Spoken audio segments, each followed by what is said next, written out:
Fintech આધારિત નાણાકીય સેવાઓ માટેનું અગ્રણી પ્લેટફોર્મ IBL ફાઇનાન્સ લિમિટેડ હવે IPOની જાહેરાત કરવા જઈ રહ્યું છે, ત્યારે 9મી જાન્યુઆરીના રોજ IPOની જાહેરાતની સાથે ઇસ્યુ ખુલશે અને 11મીએ બંધ થશે. ફિનટેક આધારિત નાણાકીય સેવાઓ માટેનું અગ્રણી પ્લેટફોર્મ IBL ફાઇનાન્સ લિમિટેડ હવે IPOની જાહેરાત કરવા જઈ રહ્યું છે, ત્યારે 9 જાન્યુઆરીના રોજ IPOની જાહેરાતની સાથે ઇસ્યુ ખુલશે, 11મીએ બંધ થશે. કંપની દ્વારા પ્રતિ શેર ₹51 પ્રાઇસ નક્કી કરાઈ છે, જેને 2000ના લોટમાં શેરની ખરીદી કરી શકાશે. ઓગસ્ટ 2017માં સ્થાપિત IBL ફાઇનાન્સ લિમિટેડ એ ફિનટેક આધારિત નાણાકીય સેવાનું પ્લેટફોર્મ છે, જે ધિરાણને સરળ અને ઝડપી બનાવે છે. મોબાઈલ એપ્લિકેશન થકી સેવાઓ પણ આપે છે, જે સંપૂર્ણ ડિજિટલ પ્રક્રિયા દ્વારા ₹50,000 સુધીની ઇન્સ્ટન્ટ પર્સનલ લોન ઓફર પણ કરે છે, જે લોન માત્ર 3 મિનિટની અંદર મંજૂર થઈ શકે છે. ભૌતિક ઉપલબ્ધતા ઘણા બધા કાગળની ઝંઝટમાંથી પણ મુક્તિ અપાવે છે. ગ્રાહક IBL ફાઇનાન્સ એપ્લિકેશન ડાઉનલોડ થકી એક સરળ માર્ગદર્શિત પ્રક્રિયા દ્વારા અરજી કરી શકે છે અને મિનિટોમાં જ જરૂરી રકમનું વિતરણ પણ મેળવી શકે છે.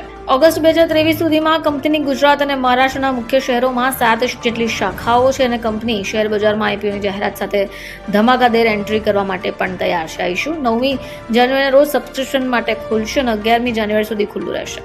ઇસ્યુમાં સબસ્ક્રિપ્શન માટેની ન્યૂનતમ રકમ 1,02,000 છે, જેના માટે ઓછામાં ઓછા 2000 શેરની અરજી કરવાની રહેશે અને બાદમાં ગુણાંકમાં અરજી કરાશે. NSE પ્લેટફોર્મ પર તેનો ઇસ્યુ લઈને આવી રહી છે, ત્યારે ફેડેક્સ સિક્યુરિટી પ્રાઇવેટ લિમિટેડને ઇસ્યુ માટે લીડ મેનેજર તરીકે પણ નિયુક્ત કરવામાં આવ્યા છે.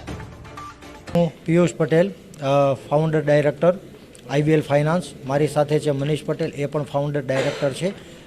અનધર છે Ajaybhai Balda, non executive director છે. We are play in personal loan with RBI register 50,000 સુધીની અનસિક્યોર પર્સનલ લોન સર્વ કરીએ છીએ 12 મહિના માટે. સુરત બેઝ કંપની છે. ગુજરાત, રાજસ્થાન, મહારાષ્ટ્ર, મધ્યપ્રદેશ, ઉત્તર પ્રદેશ, દિલ્હી એમ 6 સ્ટેટમાં એઝ ઓન નાવ અમારી પ્રેઝન્સ છે.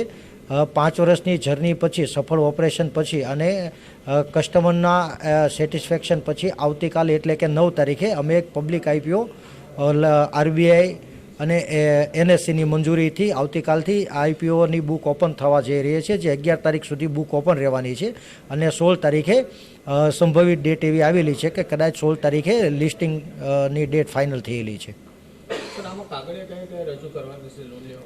100% ડિજિટલ જર્ની છે, એટલે આપણી એપ ડાઉનલોડ કર્યા પછી આધાર કાર્ડ છે, પાન કાર્ડ છે અને બેંકની ડિટેલ જે છે એ પેપરલેસ છે, ડિજિટલ જર્ની છે, એટલે ડિજિટ ઉપરથી જ આખી પ્રોસેસ થઈ જાય છે. લોનની પ્રોસેસમાં કેટલો સમય લાગે છે?